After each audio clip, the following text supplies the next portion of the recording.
साहेब आधी हे सगळं बघायचे, आता तुम्ही जास्त वेळ देत नाही. मगाशी तर माझी आबरूच काढली जाईल, साहेब लवकर भेटतात, तुम्ही जास्त भेटत नाही. मी म्हटलं तर कुठे बघू आणि काय करू. पण ही गोष्ट खरी आहे. काय होतं की अनेक वर्ष घरात मोठे जबाबदारी घेणारे लोक असले ना की आपलं वयच वाढत नाही. आणि मी त्याच्यापेक्षा एक भाग्यवान आहे की घरातले कर्त्या पुरुषांनी इतक्या जबाबदाऱ्या घेतल्या होत्या की आपल्याला अल्लडपणा खूप वर्ष करता आला, कारण का जबाबदाऱ्याच कमी. आणि हसत खेळत आयुष्य आत्तापर्यंत पोचलं. मागच्या वर्षी मोठा ब्रेक लागला आणि जाणीव झाली की अरे बापरे, जबाबदारी अशी असते. आणि मग आज वळून पाहिल्यावर वाटतं की अरे ती काय इतकं अवघड नव्हतं ते. आता बोलायला सोपं वाटते, ते 1 वर्ष कसं गेलं माझंच मला माहिती. पण मी सगळ्यांना सांगते, सगळ्यांच्या आयुष्यात असे संघर्ष येतात, त्याच्यात काही कौतुक नाही. सगळ्यांच्या आयुष्यात कुठला ना कुठला एक टर्निंग पॉईंट असतो, जो माझ्या आयुष्यात उशीर आला. आणि मी अतिशय प्रांजळपणे तुम्हाला कबूल करते की मी शाळेमध्ये माझ्यात कुठलीही ड्राईव्ह नव्हती. आयुष्य चाललं होतं, पुढच्या वर्गात जात होते आणि आयुष्य पुढे झालं. मला कधीही इच्छा झाली नाही पहिलं यावं, कधीही वाटलं नाही की आयुष्यात आपण काहीतरी करावं. जिंदगी जा रही है जाने दो, कल क्या होगा किसको पता, अभी जिंदगी का मजा, असं माझं आयुष्य होतं. माझ्या आयुष्यात एक टर्निंग पॉईंट आला, आत्ता नाही, त्याला खूप वर्ष झाली. आणि त्याचं संपूर्ण श्रेय मी साताऱ्याला देतो.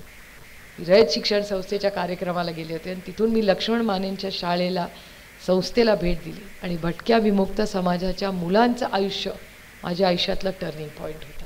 तेव्हा माझ्या लक्षात आलं की अरे आपण किती भाग्यवान आहोत. या मुलांकडे काहीच नाही आहे, हेच खरं वास्तव आहे. त्याच्यामुळे त्या वास्तवाला आपल्याकडून त्यांच्या आयुष्यात एक बदल घडवण्याची एक मोठी संधी आहे. आणि त्या संधीपासून आजचा दिवस, आज मला 24 तास पुरत नाही.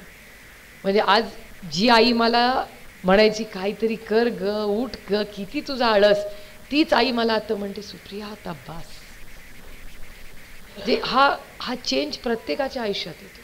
आणि माझ्यासाठी माझ्या आयुष्यात केंद्रबिंदू, माझ्या आई वडिलांनंतर माझ्या आयुष्यात सगळ्यात इम्पॅक्ट कोणी केला असेल तो माझ्या शाळेनी आणि माझ्या शिक्षकांनी. अप्रतिम माझी शाळा होती, अप्रतिम तिथले शिक्षक होते. माझं डोकं ठिकाण्यावर ठेवण्याचं काम माझ्या आईनंतर माझ्या शिक्षकांनीच केलं. कारण का अशा संस्थेत मी शिकले, विल्सन इन्स्टिट्यूट. त्याच्यामध्ये मी कोण होते, म्हणजे आज मला कौतुक वाटतं जेव्हा म्हणतात ना ह्याचं त्याचं, म्हणजे नेत्यांची मुलं पण मी बघते, मी म्हणते त्याला आपले टाईम में ऐसा नहीं था. माझे वडील महाराष्ट्राचे मुख्यमंत्री होते, ते शाळेच्या कार्यक्रमाला यायचे, कुठेतरी असे मागे बसलेले असायचे. मी स्टेजवर आल्यावर बघायचे वडील कुठे, वडील कुठे, तिथे कुठेतरी बसलेले असायचे. कारण तो काळ वेगळा होता. आणि त्याच्यात हे नवीन जे महाराष्ट्राचं किंवा देशाचं कल्चर आहे, हे कल्चरही नव्हतं. आणि त्या संस्थेमध्ये ते पालक होते, ते शरद पवार नव्हते, ते फक्त सुप्रिया पवारचे पालक म्हणून तिकडे यायचे. पण त्या संस्थेचं ते कौतुक. आणि आमच्या शिक्षिका, ओल्ड फॅशन शिक्षिका. आता आपण खूप बदलाबद्दल बोलतो, आज व्यासपीठावर कोणी आर्टिफिशियल इंटेलिजन्सबद्दल बोललेलं नाही आहे. कालच मला एक सर्वे पत्रकारांनी दाखवला, AI एक सर्वे आलाय, हा व्यक्ती या राज्याचा मुख्यमंत्री होईल. म्हटलं AI म्हणजे आर्टिफिशियल इंटेलिजन्स, अजून मतदान आर्टिफिशियल होत नाही, हे मतदार आहेत, हे ठरवतील महाराष्ट्राचा मुख्यमंत्री कोण, आर्टिफिशियल इंटेलिजन्स नाही ठरवणार. पण हा गमतीचा भाग झाला. पण तुम्ही विचार करून मला सांगा की आर्टिफिशियल इंटेलिजन्सबद्दल सातत्याने गोष्टी शिकवल्या जातात. माझा स्वतःचा अनुभव आहे आर्टिफिशियल इंटेलिजन्सचा. माझा विश्वास तंत्रज्ञानावर प्रचंड. मी तंत्रज्ञानातली प्रत्येक गोष्टी आत्मसात करते, प्रत्येक गोष्ट.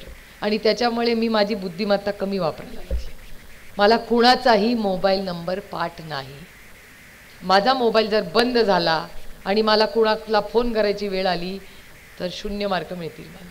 लक्षात ठेवतच नाही आपण. हिशोब पण असा आधी करायचा तो पण नाही. अरे काढ रे कॅल्क्युलेटर, त्या मोबाईलमध्ये कॅल्क्युलेटर पण आहे, दिशा पण आहे, गुगल मॅप, म्हणजे काही मेंदू चालवतच नाही सगळं ते हे. आणि ते रील बघता काय तुम्ही हो म्हणू नका शिक्षिका आज. त्या रीलमुळे, त्या रील बघून ते पण माझा इमॅजिन करते की मला काय बघायचं, बरोबर तेच. त्यांना म्हणते रे हे मला बघायचं तेच परत कसं यायला लागलं. कारण का तो मोबाईल पण माझा मेंदूवर आता हळूहळू इम्पॅक्ट करायला लागला. आणि शिक्षणामध्ये आर्टिफिशियल इंटेलिजन्सचा प्रचंड इम्पॅक्ट येणार आहे. तो चांगला का वाईट त्याची मी डोमेन एक्सपर्ट नाही. पण एक तुम्हाला सांगते की शिक्षकाची जागा कधीही AI घेऊ शकणार नाही, कधीच नाही.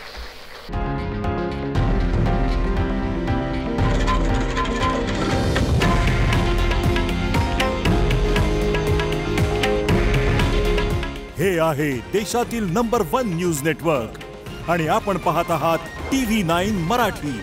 काळजी तुमची, हित महाराष्ट्राचं.